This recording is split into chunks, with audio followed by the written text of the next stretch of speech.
Since his election in November 2022, Clark County Sheriff John Horch has helped guide the Sheriff's Office through a great amount of change, including the creation of a new jail services department, a historically tight labor market, and the implementation of body-worn cameras. Recently, we spoke with Sheriff Horch to get an update on these issues and more. Hello, I'm Jim Demon with Clark County Close-Up. Thank you so much for meeting with us today. Thank you for having me. Right before you were elected in 2022, the county decided to move jail services from under the Sheriff's Office to its own department. How has this move impacted your office with efficiencies, services? Well, when it first happened, when there was a separation, there was a few minor bumps in the road separating services out, but we've gotten through that. We've worked well with new jail services department. So over the last, 14, 15 months since it occurred, we've actually, now the jail department can concentrate completely on the jail, and the Sheriff's Office can concentrate completely on enforcement issues. So it's worked out well. We have a good working relationship with them, and so for the most part, it's fine. And I think it's a benefit to the citizens of Clark County that they have their own department right now. Okay. In August of 22, voters approved the safety sales tax. How has this new funding been used by your office? Well, first of all, thank you to the citizens that passed that.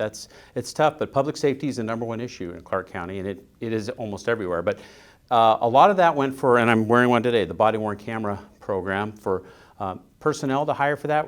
Over the county, we probably had to hire about 9 to 11 people just to run that program, and then the equipment itself and the upkeep, several $1 million went to that, and then it went to staffing as well. For the jail, they had quite a few positions authorized out of that public safety tax, and the Sheriff's Office as well. We gained another 7 positions, so it's getting put to good use, that's for sure. Great. Let's talk a little bit more about the cameras. Give us a status. How many are in the field? Are more coming? So every uniformed patrol deputy wears one, and I wear one myself because I wear a uniform every day. So I have one on right now. It's not recording right now. And then all our other personnel who might get in uniform, a detective who's working overtime or going to do a search warrant, they can put on the body-worn camera. They have to put on a body-worn camera and use it. And we're also getting, some people don't know that we're getting them in our cars. We're having a front dash camera put on. They're working on that right now. We put out about 4 to 6 vehicles a week. We're partnering with C-Tran. There was a post on that the other day. And then rear cameras as well, the rear backseat cameras for, that's part of the body-worn camera as well. So everybody has them out in the field that are wearing them, and then all our cars will have the 2 cameras. Probably within the next few months, every car will be outfitted. Okay. How has this new tool impacted your office? Well, one is, there's several areas. One is the officer safety issue. As you can see, the cameras do a lot. It doesn't just record, but we can be on a scene somewhere and have multiple deputies out somewhere with other officers with Vancouver Police who also have them, and we can view the cameras on a big screen back at a command post. They show for transparency. They give a view of what occurred to people. They show the good things that we do. They show issues if we have a training issue that we need to look at. So I have not met a deputy that doesn't like them, that they record, because we do a lot of good work out there, and that I think has gotten missed over the years. And so we're all happy that we have them. Thank you to the public safety tax that could fund them. And like I said, I wear one myself because I never know if I'm going to run across an incident. So. Okay. So nationally and locally, hiring law enforcement officers has been difficult. Have you been having success filling new positions? Yes. This was a real problem 18 months, 2 years ago. We wouldn't even get applicants to even apply. So that has turned around greatly. And at the Sheriff's Office, we're hiring still. We're getting our head above water on the staffing issue. It is still an issue. We're in competition with other regional agencies that have signing bonuses and other incentives that we need to stay on top of, because we can't let our foot off the gas on hiring. It is coming back. I can feel it, you can see it, but we're not quite there yet. So, and with 7 new positions that were authorized, we need to hire those as well. So I can see the light at the end of the tunnel as far as staffing, but it's something that we always need to maintain. The best way, in my opinion, is to retain our good employees through different compensation packages, make sure it's up with other agencies. And if you retain good employees and people enjoy working in the sheriff's office, that word of mouth gets out and more people want to work for us. And because really, it takes a while to get a deputy up to speed. You don't just put them right on the street. And part of that is recently the state opened a new law enforcement training center in the old Image Elementary site. Why is this so important for local law enforcement throughout this region? We only had for the last, since I've been on 34 years, one police academy, and that was in Seattle, in Burien, right outside of Seattle. And you would have to wait anywhere from 9 to 12, even 14 months once you hired somebody and you're paying them to wait to go to the police academy. And during that time, you can't really train them on too much police stuff. They can do office jobs, but then you can lose them to other agencies or other jobs and whatnot. And that's a long time to wait to have a police officer not being used on the streets. And the academy's 5 months, and then our training is 3 to 4 months to get them out there. So you're up to 2 years. This academy, that now they have 5 or 4 around the state, they're opening a 5th, which is great, regional academy. So we hire somebody today. We have 3 in the academy right now. I think we'll have about 8 in the next one. Is they can go home to their families every night. They don't have to leave for 5 months. So single parents, it's kind of a deterrent to leave and find childcare. And here you can be part of our community, go to a police academy, and then go home at night. And it shortens the time. I think it's anywhere from about 2 to 4 months now, the wait time. And it can be immediate.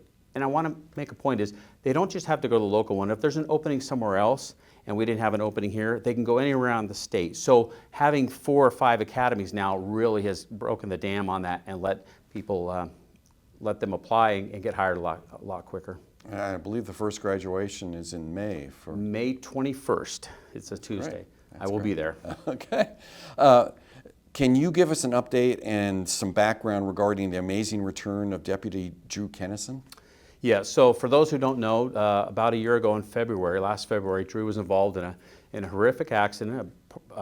Big tree, part of a big tree fell during a snow windstorm out in Skamania County. And luckily, and thank God, there was SWAT members that were also driving on this road who, after this accident happened, helped save his life, along with other personnel, emergency personnel, and some road crews in Skamania County. It was a team effort that helped save, and Drew himself was telling him how to put the tourniquet on himself. From that accident, he did lose his leg. And I visited him 2 days later, a day after the operation. I went in and saw him in the hospital, and I looked at him, and he says he couldn't wait to get back to be a patrolman. Wow. And I'm like, and you could see the gleam in his eyes. He goes, I can't wait to get back to be a deputy, and I can't wait to be back on the SWAT team. And from that, what an inspiration, physically and mentally, what he had to do. He has a great wife, great family, great support, his parents, everybody. Our agency, the whole community came behind him. But he did the work, and he got back, and he came back to full-time, I think it ended December, beginning of January, and then he just joined the SWAT team, passed all the tests a few weeks ago, so he's back on the SWAT team. So an amazing story. That is, yes. That is amazing. Yes. Following the pandemic, property crimes increased throughout the region. What's the latest in the property crime trend? So there's kind of 2 things, and we're kind of looking at. One, it's the pandemic shut down courts, and so it shut down the jail, so we couldn't arrest as many people. So property crimes were increasing. Nobody was being held accountable. 2, the laws changed in 2021, so we couldn't hold on to people and detain them as easily as we could before if they were suspect.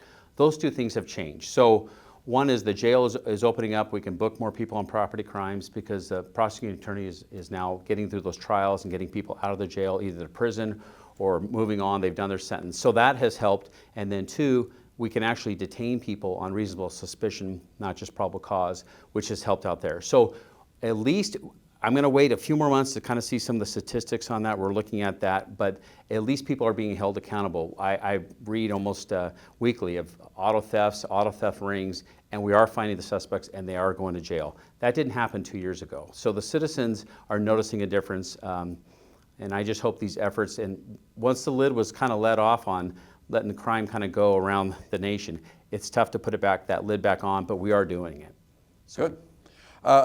What type of impacts has your office been seeing from the dramatic rise in fentanyl use in our community? Boy, that's probably the number one problem if you just want to say people who are addicted to drugs and fentanyl, and then innocent people who come across fentanyl, it's deadly. It's more powerful than heroin. So the Sheriff's Office is the only local agency that has our own detectives doing fentanyl investigations, excuse me. And so it's tough. It's coming in droves through Mexico. I've had meetings with our state, local, and federal legislators about this problem. I've met with the governor about this problem and told him what needed to happen. So that's one, is we need to stop. We'll never completely stop it, but slow the flow of it coming into the country, because it is killing. It's killing children too, high school students and whatnot. So it is our #1 problem in the narcotic world, and we're combating as hard as we can, but we need help. Okay. Is there anything else you'd like to share with our viewers? Yeah, the Sheriff's Office is a great place to work. If anybody's interested in a career, they can get on our website, they can call, and they can look us up, talk to anybody at the Sheriff's Office, see what they like, see what they don't like. The pride's coming back in law enforcement. I know law enforcement kind of took a hit a few years ago around the country, not just here. We have great support. I want to say that in our community in Clark County, we have great support. We have great relationships, the Sheriff's Office, with the City of Vancouver, Battleground, Ridgefield, Washougal, La Center. So those law enforcement relationships and partnerships are great, but we have great relationships with the community members. The Identity Clark County is a big proponent of the Sheriff's Office and law enforcement. They help push things through, and the county council has been great. Public safety has been probably their #1 priority, and they're coming through and they're providing stuff for us. So I thank them as well. It's been a team effort, but we are getting back. I can feel it, I can see it. We have a lot of work to do, but the Sheriff's Office and law enforcement in general in Clark County is making a comeback. Great. If viewers want to learn more about these issues, where can they check? And is Clark County Sheriff's Office, the phone number is 564-397-2211, and the website is clark.wa.gov/sheriff. That's correct. And one more website, if they want to apply for either a support position in records, which we have great people working there, or enforcement, you can go, it's simple, goccso.com, goccso.com, and that'll get you directly to our hiring page. Great. Well, thank you so much for making time for us today. All right, thank you, Jim.